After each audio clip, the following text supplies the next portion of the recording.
Hey weirdo, you are now tuning in. This is Pop Mystic, and I'm your host, Isla.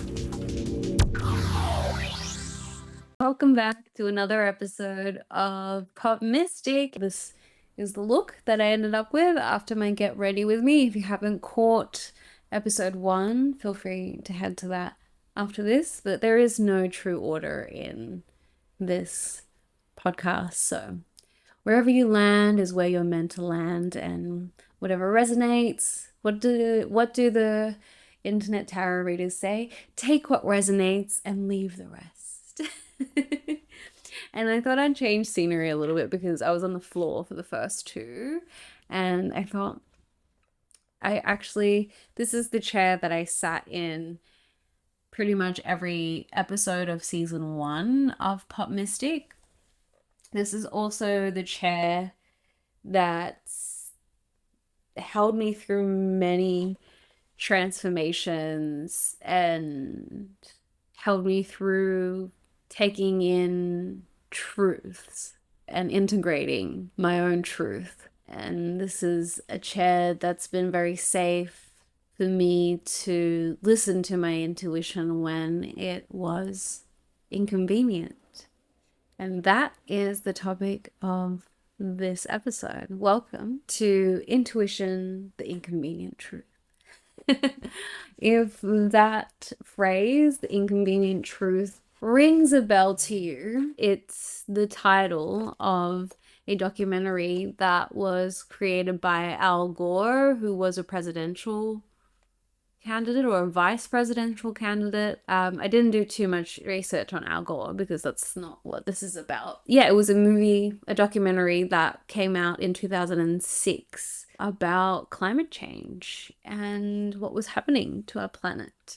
And it was titled The Inconvenient Truth. I believe I watched it potentially at school, in high school, but I can also see my parents making me sit and watch that with them. I mean, it was a pretty hot topic. It was a big movie. Obviously Al Gore having all that like political juice behind him, and it being probably like the most Hollywood climate documentary of our century, at least at that point in time. There's been several other devastating documentaries about the planet, about its people, and also like we don't need documentaries as much because we see things play out in real time on our screens, don't we? So there's that. But anyway,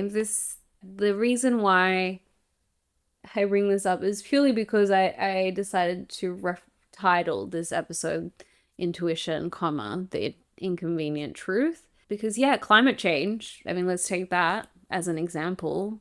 Like the whole point, I guess, of the title of the movie, and it's very clever, is because the truth itself is not inconvenient, but the change we'd have to make to accommodate, integrate that truth, to face that truth, to live that truth, not to avoid that truth, because that's basically what climate change is the result of, is avoidance in the truth. Because the truth was always there. There were always voices. We always had indigenous peoples. We all came from being a part of nature. And intuition, which is the first part of the title, is not just this whimsical woo-woo concept. It's a very real, very life-changing.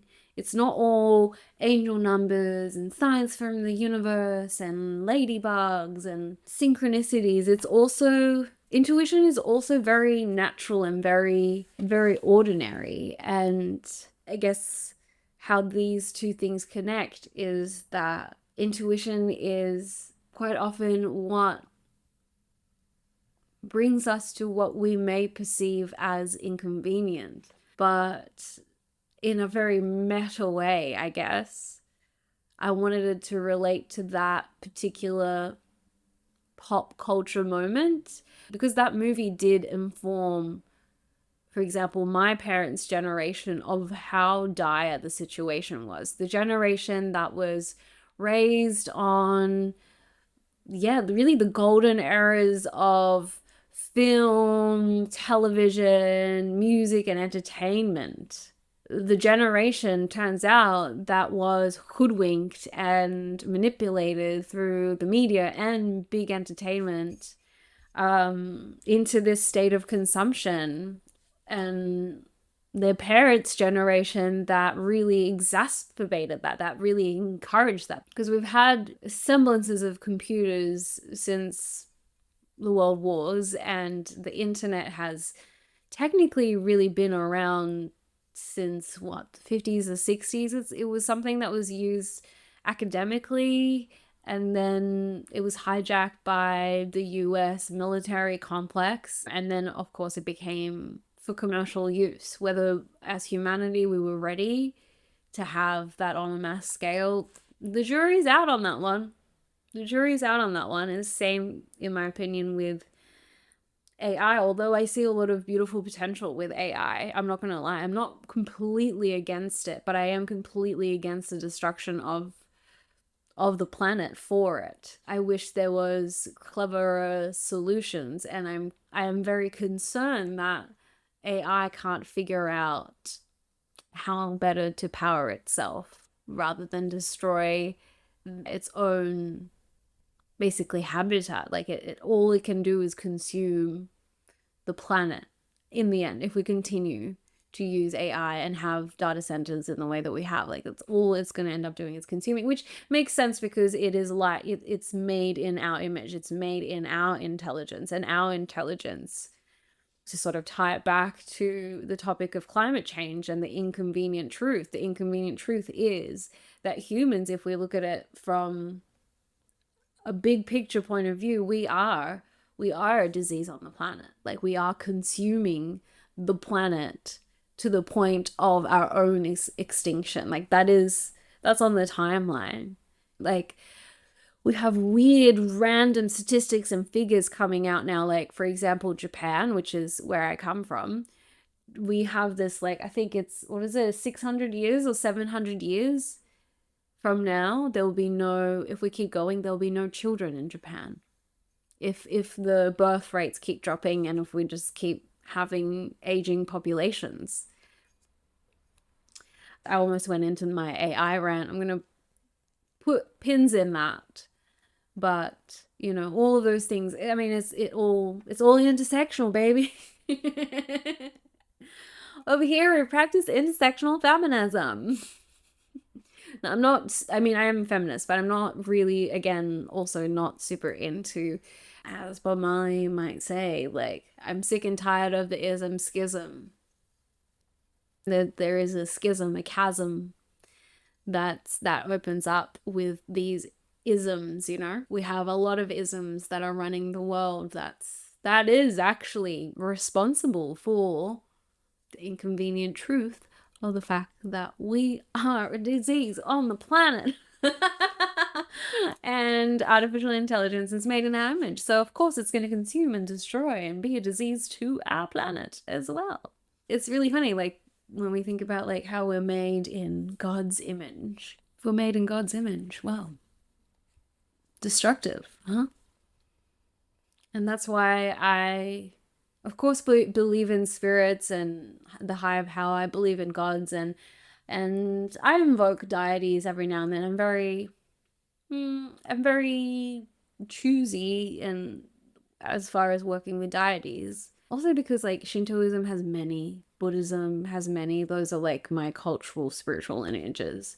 And then obviously like I have a schmozzle of Western genes in me, from ancient Spain to Vikings to Breton, and like they've all had different types of gods and saints and fairies through all these different times. So there's a lot of them I can call on.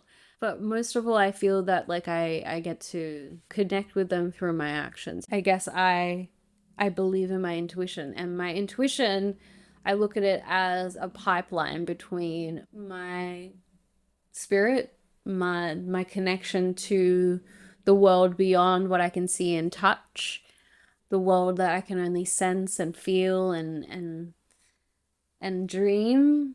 I'm not somebody who sees visions. I do have dreams. I have prophetic dreams and I have many deja rêves. But yeah, I don't see visions. I hear things, I hear words, I hear sounds, I feel, and I just know things. Those are my clairs if we're going to talk about like clairvoyance and that. But that's also just your intuition becoming clearer in how it communicates to you, or in other words, that's you becoming more aware of how your intuition communicates to you through your body.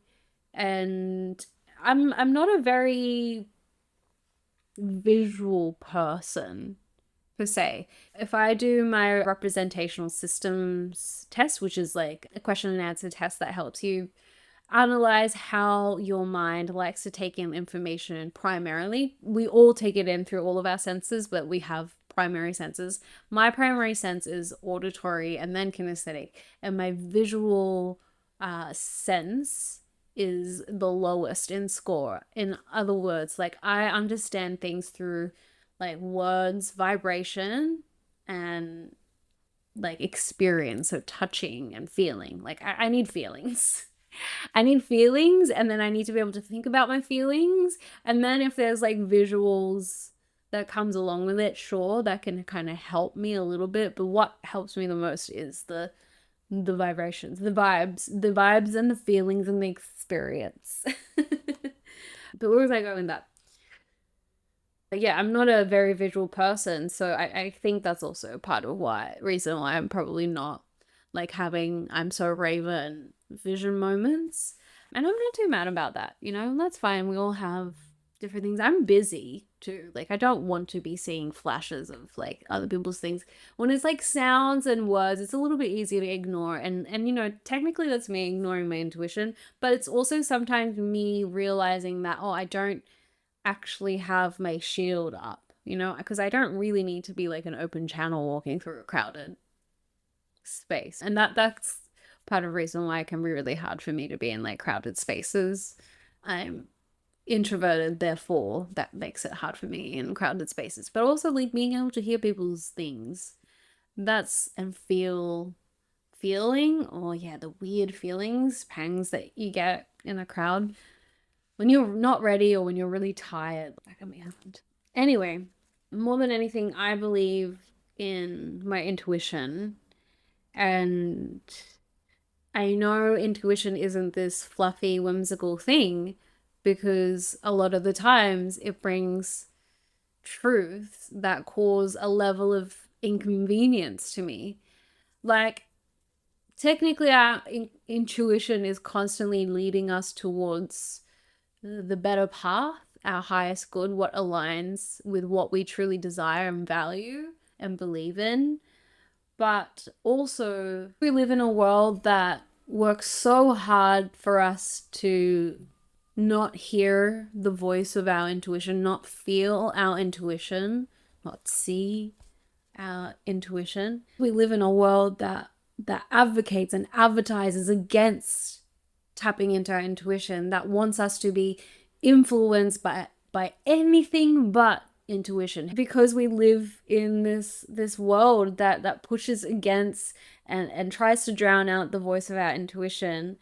It can feel hard to listen to our intuition. In other words, it can be inconvenient to live our truths, to follow our intuition, because that's what intuition is. It's our truths. I guess the same forces, as I like to call them, or the capital or the empire or the overlords or the patriarchs, the forces that disconnects us from nature, from each other, from our body, our intuition, is also the same thing that's destroying our planet. It's a system that it is very ancient. It's not as ancient as humanity. It's not as old as humanity. We had a lot of things before what we have now. There was a lot that happened before what we have now, but a lot of those stories have also been hidden, has been expunged. Is that the word? Snuffed. But it's a force that seeks to separate us from everything that actually makes us human, which is actually nature. And on a planet like this, a natural planet like this, we need nature, and nature, well, we can steward nature.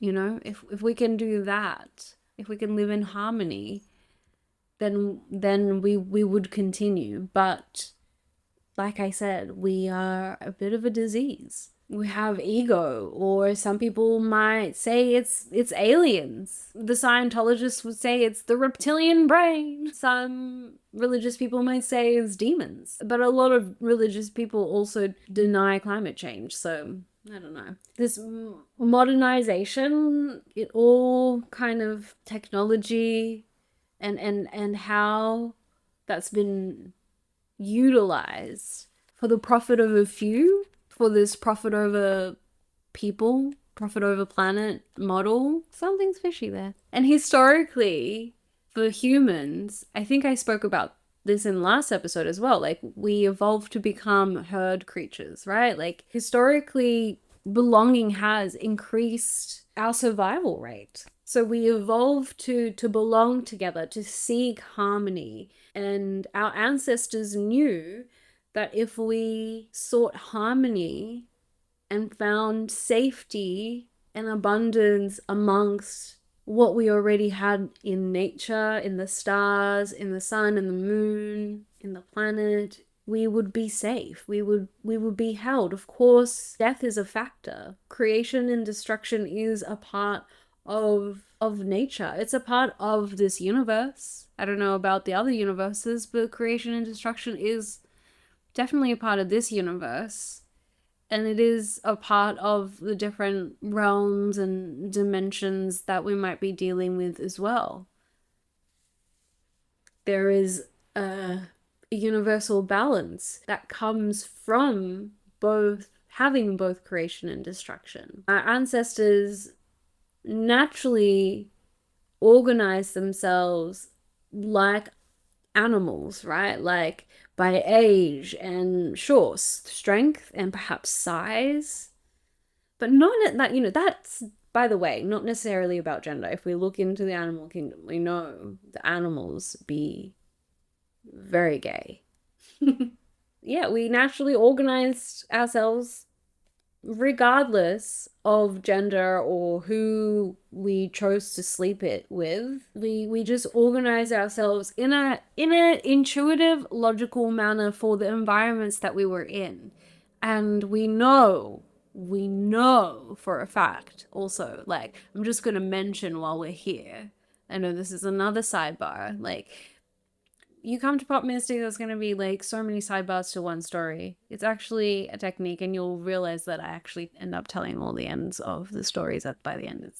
Anyway, nothing was ever really truly about gender or who we slept with. It was more about logic and intuition and innate capacity, and each person being able to respect what we were intuitively called to do. So many indigenous peoples have a practice of going on this grand walk.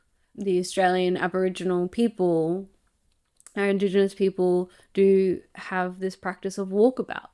They go walkabout and they go on a journey to connect with the planet, with their ancestors that they know they can connect to through the earth, through the animals, through the waterways, through the winds, through the stars. There are many, many cultures that have space for people walking off, basically, and then returning if that leads them that way. We have even Christianity and Buddhism, like organized religions, have taken this concept on. We have pilgrimages, which is not like a short 2 hour hike from here to there. A pilgrimage is a solid journey. We have always had this culture of being able to follow our intuition. And so if our intuition guided us to go walkabout, that was respected. If our intuition, even if we had a penis, but if we innately, intuitively, it wasn't true to us to pick up a spear, there was no forcing of that, because there would be danger in forcing somebody who is not called to do that, that does not have the innate belief or the capacity or the value, because belief and values build our capacities. You know, if we don't believe that we can, how can we have that capacity? And it comes with practice, right? If we don't already have that capacity, and how can you repeat that behavior of practicing if we don't believe that we can, or if we don't value, at least, that we could have that capacity? And again, we have to believe that we could have that capacity. And if we didn't, it would be very hard. It would be a very difficult. The body can learn. We can force our bodies to do a lot of things. We humans have forced their bodies to do a lot of things. We force our bodies to do a lot of things, like work to a 24-hour schedule. That's not innate to feminine people. And so the point that I'm trying to make is that our ancestors, if you've done your homework and you know, our ancestors, there was no need.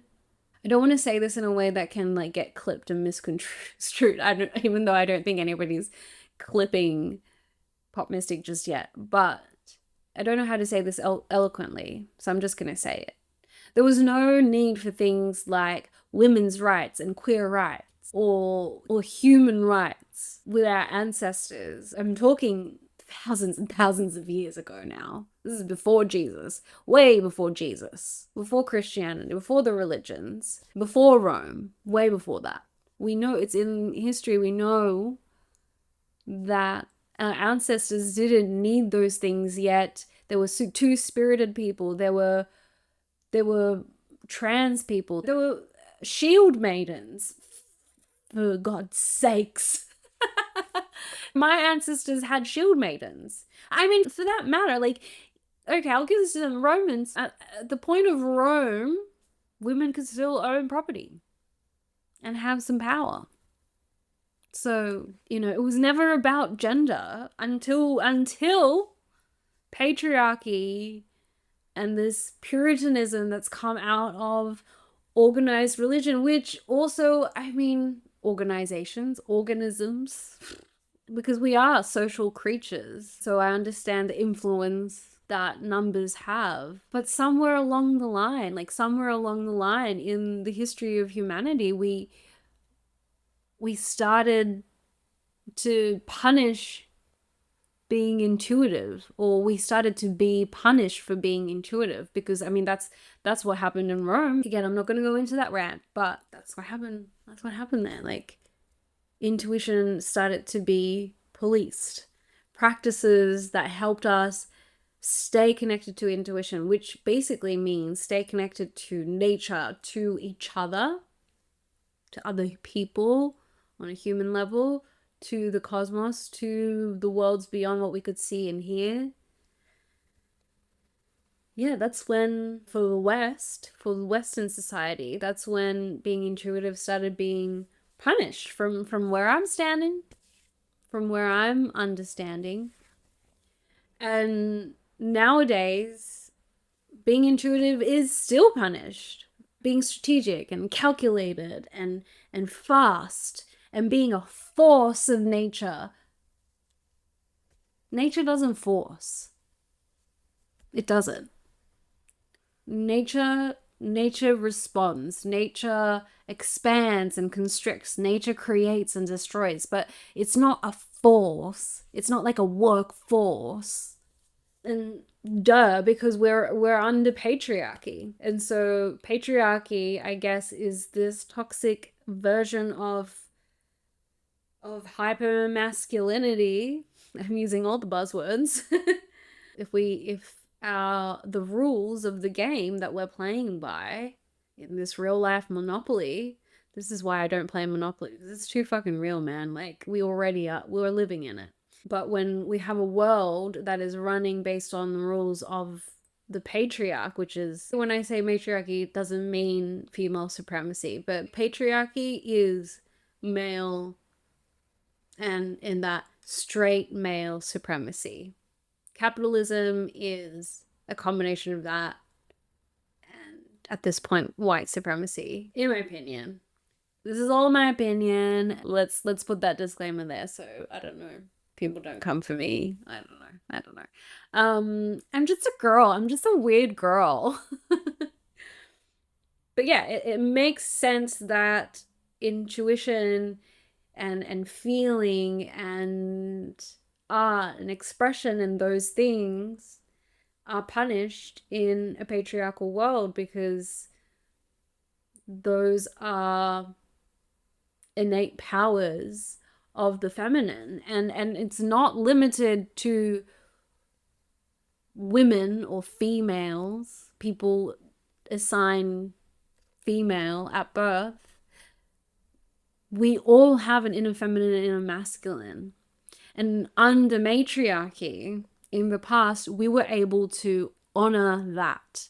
And we were also able to honor how that expressed through us, because it is a spectrum. It is different for every person.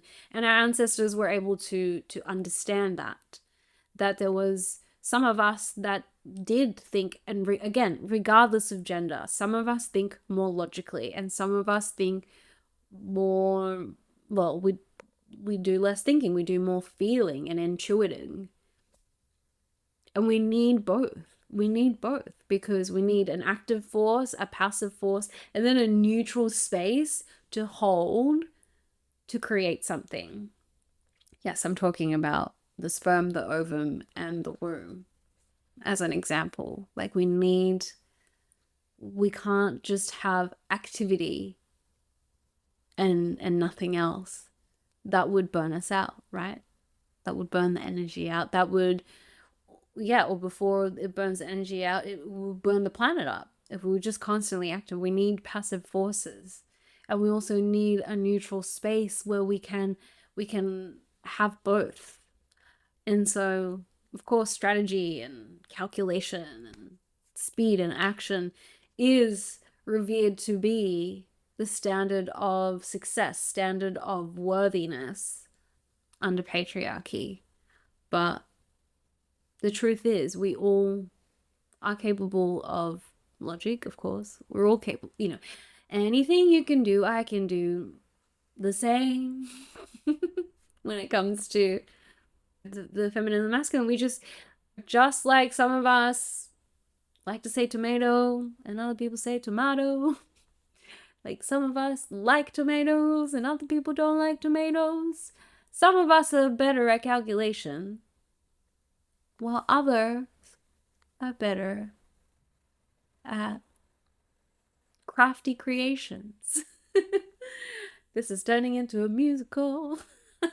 But coming back to the point of how intuition currently is punished over being strategic, etc., is just look at the people that are in vocations that serve humanity, that show up in the world, that have jobs that truly require intuition. So like nurses, teachers, artists, mothers, parents, single parents, especially quantum scientists, mystics, philosophers, people with questions, question of the world.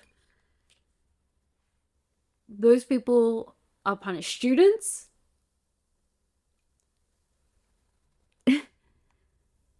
and of course we need homes, and we need We need systems and infrastructure. And so people that can work that out and people that can build things are absolutely valuable. But it is really interesting how people that can heal us, people that can nurture us, people that can teach us, people that can pull out emotions that we may not be able to access if we must also be very strategic to survive, like art, things that soften us. If we don't have that, again, like it'll all be just active force and we would burn out, right? That force that I was talking about earlier, the force that separates us from each other, from ourselves, from nature, from the universe, from our intuition, like those forces are a part of our everyday, our ordinary, to ensure that the voice of our intuition is drowned out, so they don't have to punish us, so they can reward us, so they can continue to sell us this dream of climbing up a ladder or going up a pyramid. The whole world is a pyramid, like, not whole world. Capitalism is a pyramid scheme. School systems, they reward us for compliance, for measurable results, and they're also responsible for delivering ideologies and versions of history and truths that are government approved, which we all know governments are privatized basically at this point. The way that lobbying and all the billionaire oligarchs and how they just fly in on their private jets and make decisions about countries that all they want to do is just excavate and end up destroying the habitat of. Again, they are the biggest diseases. They're patient zero. Although a lot of the billionaires that we have, like, it's in their lineage. It's in their lineage to be patient zero of this disease of capitalism, dis-ease of capitalism and patriarchy, the empire, the imperialism, the colonialism, like all of the isms. Again, like I'm sick and tired of the ism schisms. It's causing a chasm in our world. It's caused a chasm in our world, and the billionaires, it's in their lineage, unfortunately. That's what their genes know how to do. They've been doing it for a really long time. For a really long time. Like, if you're watching this, you probably have heard about the Rothschilds. Now, at this point in time, this is how it intersects into pop culture. Like, the Rothschilds, they're now breeding with the Hiltons. The Hiltons want to be the Rothschilds. They want to be in that class. And so they're all marrying each other, interbreeding. It's all very sickening. It's all very sickening. And the reason for that is because their ancestors knew a few things about magic and genes and lineage and storytelling and control and greed. And I guess their ancestors were very, very wise in a way. They were deeply, disturbingly, they had the privilege of knowing so much about humanity, and something made them decide that they wanted to consume it for their own profit. They wanted to consume humanity. And so it's been many generations of Rothschilds. I'm just saying that name because it's probably the most key. The Rockefellers, the Morgans, the anonymous names behind Zionism too. The billionaires that we don't, that aren't as, I don't know, blatant. Or, well, we now have a trillionaire at this point. I mean, Elon, if you look into his lineage and where that comes from. We will go there at some point. I'm just not ready to go there just yet. We're just getting started. We're just getting warmed up, and I don't want to go into deep and dark of it all.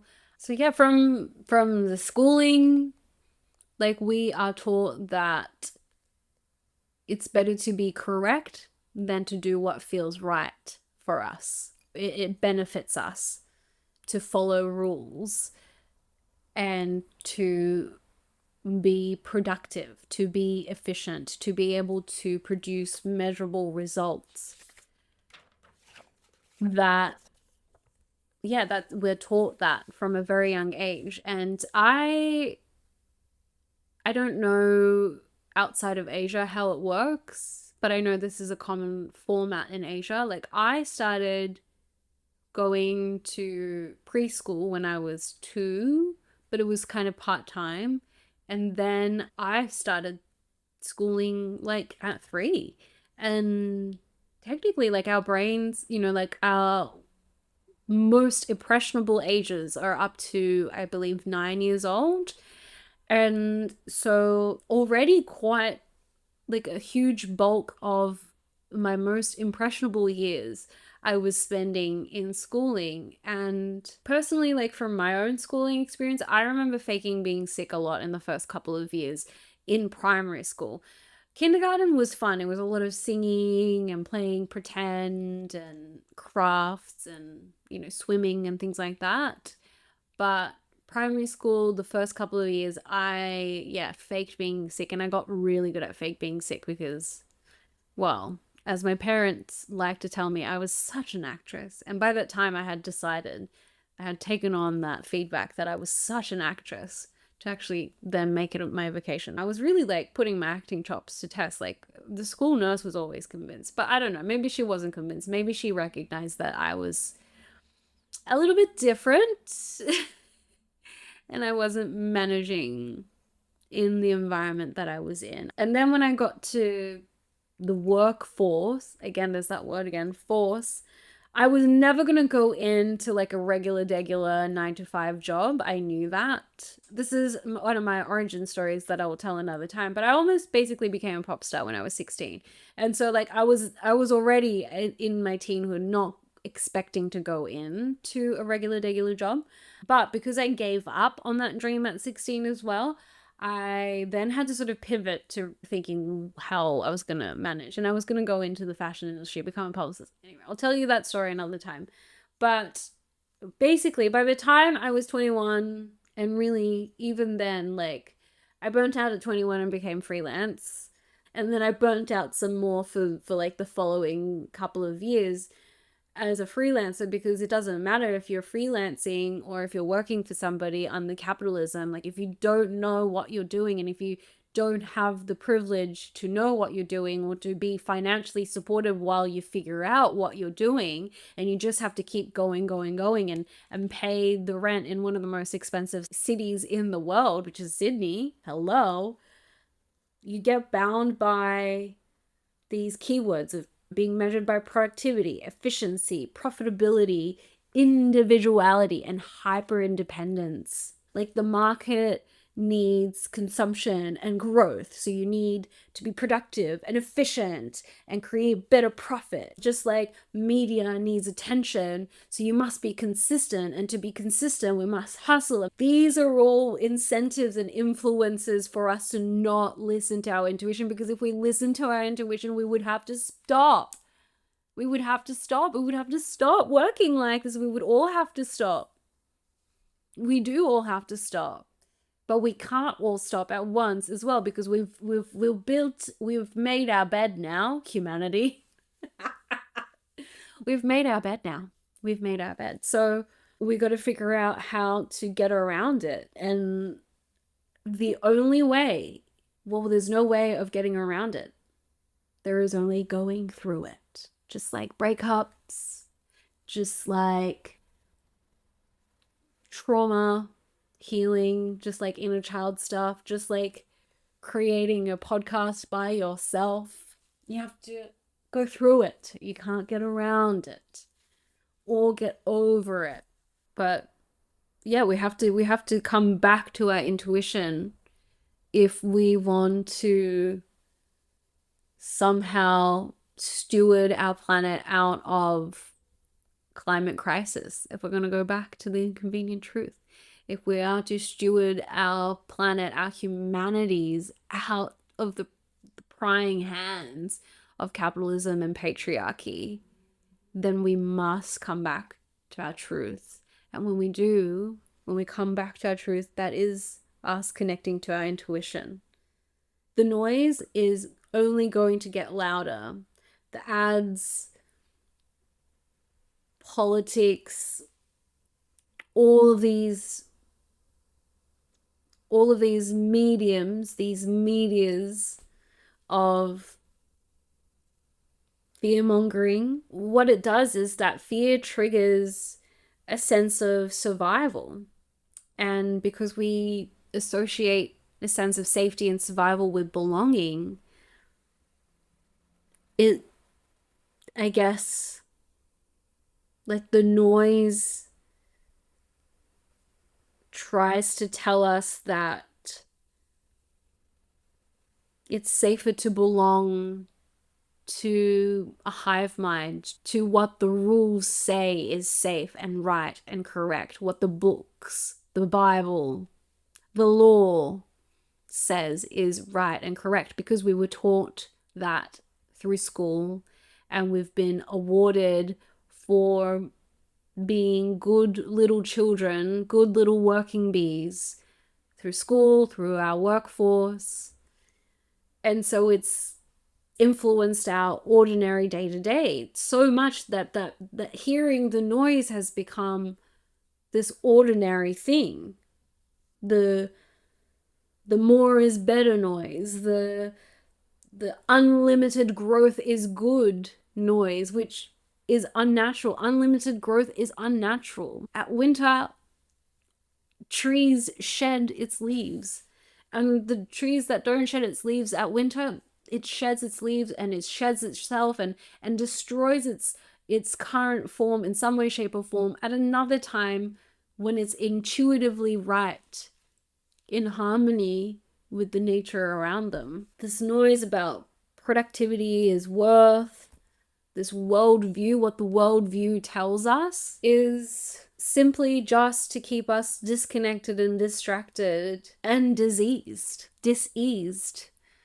We're feeling dis-ease whilst constantly being served advertisings advocating for what we can consume to feel less dis-ease, is not to cure it. So the only solution to what Al Gore posed in his documentary, The Inconvenient Truth, the solution to this absolute delusion of a version of humanity that capitalism and patriarchy has founded.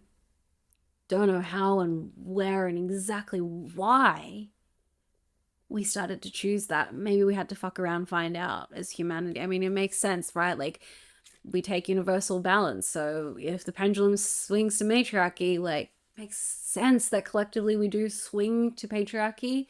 But now if we've had the passive, the active, maybe we can get into the neutral space. Maybe a future is a matriarchy. I know for sure I will spend every moment of my life until my last breath, which I'm hoping maybe at around 88, I will ensure that the future is not patriarchy. Because that is an imbalance. Again, it's an imbalance. And perhaps there is a point where we can truly embody balance. And maybe that's not called matriarchy. But either way, the only way that we can come back from the pendulum swinging to patriarchy is through taking on the lessons of the feminine, the power of the feminine, which is intuition, feeling, and embodying the truth, and allowing the truth to become the foundation upon which we build and formulate and take action and strategize for a world that's no longer inconvenienced by us being our true selves. Because that's what it is, ultimately. To the systems that exist, we are the inconvenience. We're the inconvenient truth. So let's bring the hammer of truth down. Folks, I need you. You know, I'm not Uncle Sam. I'm Auntie needs you. And I think that's it for me. I hope you enjoyed this food for thought. This little thought around